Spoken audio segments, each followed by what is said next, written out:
What happens when a royal guest crosses the line on live television and challenges one of the most unfiltered hosts in late-night history? In just 36 seconds, one badly timed comment would turn a routine interview into televised chaos, ending with a prince being escorted off the set. This is the night Prince Harry walked onto the Bill Maher show and walked off in disgrace. The anticipation was electric. Prince Harry, the Duke of Sussex, was headlining real-time with Bill Maher, and the studio was packed wall to wall. The audience wasn't here for politeness. They wanted sparks, confrontation, and a moment that would break the internet. And Maher's producers knew exactly what they were doing when they booked him. The show opened normally, Maher striding out to thunderous applause, firing off sharp one-liners about the week's headlines. He was loose, quick, completely in command. Then came the moment everyone was waiting for.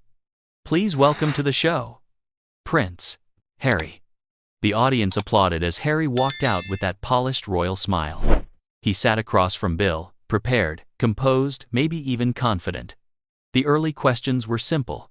California weather. Life in America. Softballs to warm the room. But Bill Maher doesn't throw softballs for long. "So, Harry," Bill said, leaning in with that unmistakable smirk, "you've been vocal about privacy and media intrusion, all noble causes. But here's what I don't get. You say you want privacy, yet you're doing interviews, podcasts, Netflix deals, writing books.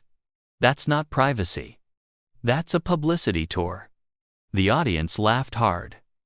Harry's smile faltered. "Well, Bill," he began carefully, "there's a difference between sharing your truth on your terms and being hunted by tabloids who fabricate lies." "Sure," Bill said. "But you're still the product. If I claimed I wanted to disappear and then showed up on every streaming platform alive, people would call me a hypocrite. Why should you be different?" The air shifted. Harry's posture stiffened. "Because my situation is different," he said, jaw tightening. "I didn't choose this life. And when the institution refused to protect my wife, I had to choose between tradition and my family." "Noble," Bill replied flatly. "Very noble. Except you've made millions off that choice. You've monetized your grievances. That's not sacrifice, that's a business model." The audience exploded. Cheers, laughs, gasps. Harry reddened. His fingers dug into the armrests. "That's not fair," he shot back, voice rising. "You don't know what it's like to have your entire life dissected. To watch strangers invent stories about your wife. To see your family suffer because the system won't change." "You're right," Bill said calmly. "I don't know that life. But I do know criticism. I get it every week on this show. You know what I don't do? Run away and then spend years complaining about it while cashing checks." The crowd roared. Harry snapped. "This is exactly the problem," he said, voice shaking. "People like you judging from comfortable studios, reducing real trauma to punchlines. It's easy to mock someone when you've never walked in their shoes." "Oh, here we go," Bill sighed. "The, you don't understand me defense. Harry, I'm not mocking you, I'm asking for consistency. You can't demand privacy and then sell your story for millions. That's what we call in America, having your cake and eating it too." Harry suddenly stood, his chair screeching across the floor. The audience gasped. Bill stayed seated, looking up with mild amusement. "I came here for a real conversation," Harry said, trembling. "But, you just want a circus." "Sit down, Harry," Bill said firmly. "We're not done." "Yes, we are," Harry snapped. "I don't have to sit here and take this disrespect." "Disrespect?" Bill finally rose to meet him. "I'm asking questions, tough ones. That's journalism. If you can't handle it, maybe you shouldn't be doing interviews." The studio froze silent, breathless. Cameras locked in as the moment spiraled. "You think you're clever," Harry said, pointing a shaking finger at Bill. And that was the moment everything unraveled. "You think you're speaking truth to power," Harry snapped. But you're just a bully with a microphone. Bill didn't flinch. And you're just a privileged guy who's angry the world stopped giving you a free pass. He fired back. You want sympathy? Fine. You want understanding? I get it. But you don't get to lecture anyone about accountability while dodging all of it yourself. Harry's face went crimson. He scanned the studio, the audience, the cameras like he was searching for a single ally. None came. The silence hit him harder than Bill's words. You know what your problem is, Bill? Harry said finally, his voice dripping contempt. You're stuck in the past. You're a relic. Your views are outdated and your comedy is offensive. You represent everything wrong with your generation of entertainers. The audience erupted in boos. Bill only smiled. Outdated? Bill said. That's rich coming from someone whose entire identity is built on a hereditary monarchy. But sure, I'm the relic. At least I stand for something. Harry shot back. At least I use my platform to make a difference. What do you do? Sit here every week tearing people down? You contribute nothing. I contribute perspective, Bill answered, calm as ever, which only enraged Harry further. I contribute honesty. And right now, I'm contributing a reality check you desperately need. Harry stepped closer, fists clenched. The audience gasped. Security shifted. Ready. You want honesty? Harry growled. Here's honesty. You're a has-been. Your ratings are in the toilet. Nobody cares what you say. You're irrelevant. More boos. Shouts telling Harry to sit down or leave. Bill stayed still, arms folded, amused. If I'm so irrelevant, Bill said, why did you come on my show? Why are you here, Harry? What did you need from me? Harry had no answer. His breath came in harsh, angry bursts. The room could see it, he'd lost control completely. That's what I thought, Bill continued. You came for exposure. You came to promote whatever your next project is.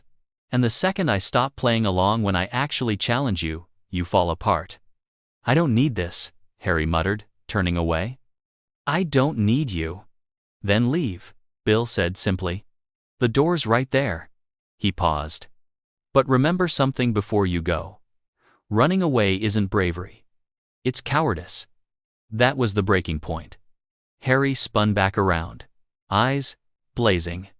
How dare you, he shouted. How dare you call me a coward? You have no idea what I've been through. What I've sacrificed. I know you sacrificed your family for money and fame. Bill replied without blinking.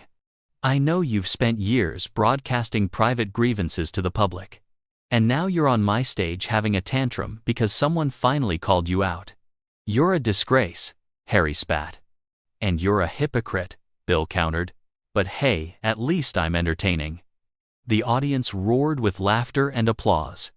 That reaction shattered the last of Harry's composure. This is abuse, Harry shouted. This is harassment. You can't treat people like this. I'm a guest. You were a guest, Bill corrected. Now you're just someone who's overstayed their welcome. Harry turned in a slow circle, desperate for anyone to defend him. No one did. Most looked disappointed. Some, embarrassed. This was not the prince they expected. This was a man who couldn't handle pushback. I want to speak to your producers, Harry demanded. I want an apology. You're not getting one, Bill said flatly. You knew what this show was. You knew I was going to ask real questions. If you wanted a puff piece, you should have gone on one of those morning shows where they ask about your favorite color. You're impossible, Harry muttered. And you're exhausting, Bill replied. Do you ever take responsibility for anything? Or is everything always someone else's fault? The question hung in the air like smoke. Harry opened his mouth. Nothing came out. He was trapped. And everyone could see it. I'm leaving, Harry finally said. And I'm making sure everyone knows how you treated me. Please do, Bill said. Free publicity. I'd appreciate it. The audience burst out laughing again. Harry's face twisted with rage.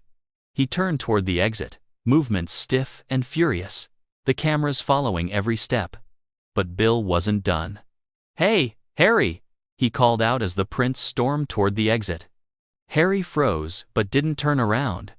"When you get home tonight and start writing the next chapter of your memoir about how mean I was," Bill said, "do me one favor.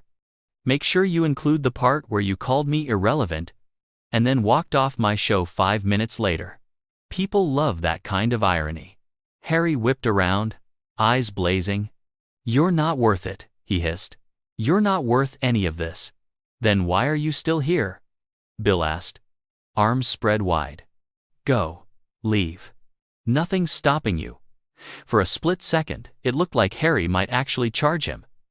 His fists tightened, his shoulders locked, his whole body trembling with rage. Security edged closer, ready to step in. But Harry didn't move. He just stood there, shaking, humiliated, cornered. "You'll regret this," he said quietly. "You'll regret treating me this way." "I doubt it," Bill replied. "And if I do, well, at least I'll have fantastic footage for next week." That did it. Harry spun and marched off the stage, nearly plowing into a camera operator in his haste. The audience watched, stunned, as the door slammed behind him. For a heartbeat, the studio was silent. Then the applause began small at first, then building into a thundering, unanimous standing ovation. They weren't applauding Harry, they were applauding the man who didn't bow to a title. Bill gave a theatrical bow, that trademark smirk cutting through the room. "Ladies and gentlemen, Prince Harry," he announced with dripping sarcasm. The audience erupted in laughter. And that, folks, is what happens when you confuse a talk show with a therapy session.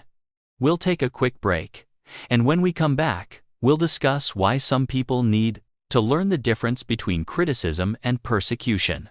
Don't go anywhere. The cameras cut to commercial, but the studio was electric.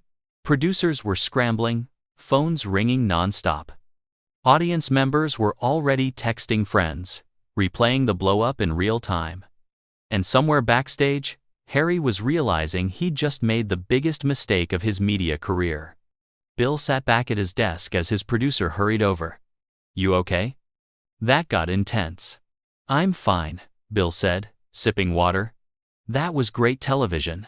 "You think he'll sue?" she asked, nervous. Bill laughed. "Let him. Everything I said was fair commentary. He came on a political talk show and got upset when we talked politics. That's on him." She nodded, reassured. Bill, meanwhile, looked perfectly calm. This wasn't his first confrontation. He'd gone toe-to-toe with senators, celebrities, activists, religious leaders. A rattled prince wasn't going to faze him. Audience members kept whispering among themselves, replaying the moment. A few defended Harry, saying Bill was too harsh, but most agreed Harry had overplayed his hand. He'd come looking for validation, not conversation. And when he didn't get it, he cracked. The commercial break ended. Bill leaned back into the frame, cool as ever. "Welcome back," he said. "For those just joining, our guest decided answering questions was too difficult and left. Which is fine. Not the first walkout, won't be the last. But let's talk about what just happened." He folded his hands, voice steady. "Look, I get it. Being in the public eye is hard. Being criticized is hard. But if you put yourself out there, books, interviews, documentaries, then people are going to have opinions. You don't get to control the narrative completely. And when someone asks a tough question, your job is to answer it, not run away." Applause. Bill nodded. "Some will say I was too tough. That I should have been more sympathetic. To them I say, respect is earned, not handed out like candy. Sympathy has limits."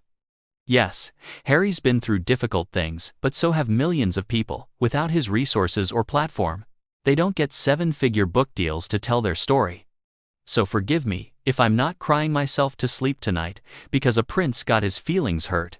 More applause. Bill leaned forward, shifting into his closer. The truth is, we're living in a culture where everyone wants to be the victim, the persecuted hero of their own story. Sometimes that's real. And sometimes it's just narcissism wearing an activist costume. And we should know the difference. The studio erupted into another standing ovation as Bill smiled, waving them off. All right, Bill said, raising his hands as the audience roar finally settled. Let's move on. We've got a great panel coming up, and I promise they all know how to handle a Place 13 disagreement without storming off the set. The crowd erupted again, laughter, applause, disbelief. The show technically continued, but it didn't matter anymore. The confrontation was the episode. Everything that came after was filler. It was the moment people would clip, rewind, slow down, analyze frame by frame. The moment that would drown out every other segment, steal every headline, dominate every social feed. Prince Harry had walked onto that stage, believing he could charm his way through another polished interview. But instead, he'd revealed something far more telling. He'd revealed that beneath the PR sheen, the practiced empathy, the wounded nobility he sold to the world, there was someone who simply couldn't be challenged. Someone who expected deference because of his name, his past, his mythology. Someone who mistook notoriety for invincibility. And Bill Maher, love him, hate him, roll your eyes at him, had exposed that truth in front of millions. As the studio audience filed out after the taping, every conversation buzzed with the same electricity. Some were laughing, still stunned at the explosion they'd witnessed. Others were shaken by how quickly the interview had detonated. But everyone agreed. They had seen something extraordinary. A host who refused to bend. A public figure who expected to be handled with velvet gloves. And a moment where that expectation crumbled under the slightest resistance. Bill remained on set long after the audience dispersed.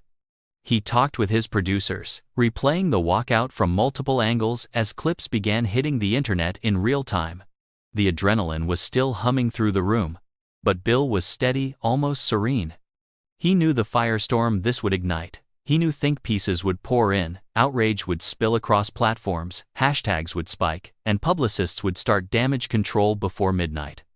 But he also knew he'd done nothing wrong. He'd asked direct questions. He'd pushed back on contradictions.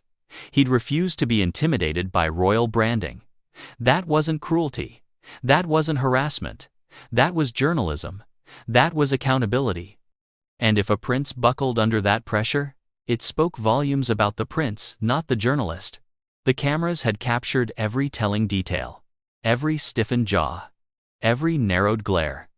Every moment Harry's composure slipped and the facade cracked. It was all there, immortalized, a perfect illustration of what happens when someone accustomed to coddling finally meets someone unwilling to play along. Because this wasn't just a chaotic interview. This was a collision of two worldviews. On one side, a man who believed his status meant he deserved gentler treatment, who thought vulnerability made him immune to scrutiny, who claimed to reject elitism while clinging to its perks. On the other, a man who believed everyone, title or no title, should be able to defend their own narrative if they expect the world to believe it. Bill Maher won that clash not through volume or aggression, but through clarity. He asked real questions. Harry responded with defensiveness. He pointed out inconsistencies. Harry called it cruelty. He stayed grounded. Harry spiraled. In the end, the truth wasn't hammered into the audience, it was revealed by the contrast between them. As Bill finally left the studio, the city buzzing beyond the doors, he felt a deep, quiet satisfaction. Not triumph, not gloating, just the steadiness of someone who knew he had done his job. He'd spoken truth to power, royal power, no less. He'd reminded the world that in America, titles don't shield you from tough questions. Substance does. Harry hadn't brought that substance. And now, the world had seen it. By the next morning, the video was unavoidable. Millions of views. Millions more opinions. The debate ignited instantly, but those who'd witnessed it live knew there was no real debate at all. They'd seen a man collapse the moment he was asked to defend his own story. Someone who preached healing and empathy, but lashed out the second he felt cornered. Someone who claimed to reject the royal system yet demanded the very deference that system was built upon. In short, they'd seen hypocrisy laid bare. And Bill Maher had made sure no one would be able to unsee it. That's the power of good television. It reveals. It strips away. It spotlights truth, not the polished truth people rehearse, but the truth that leaks out when the lights get hot and the ego gets fragile. That night, Prince Harry wasn't the brave truth-teller he presented himself as. He wasn't the thoughtful critic of institutions. He wasn't the advocate for accountability. He was a man, unwilling to face the very scrutiny he demanded of others. Bill Maher didn't kick Prince Harry off his show. Prince Harry kicked himself off by fleeing instead of engaging, by choosing ego over dialogue, by refusing to defend the positions he'd spent years broadcasting to the world. It was his choice, and that choice would follow him far longer than the headlines.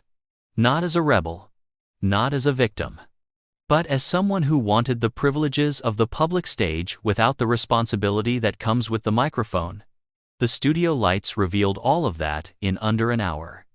And Bill Maher, standing behind his desk with that quiet, knowing smile, was the one who flicked the switch.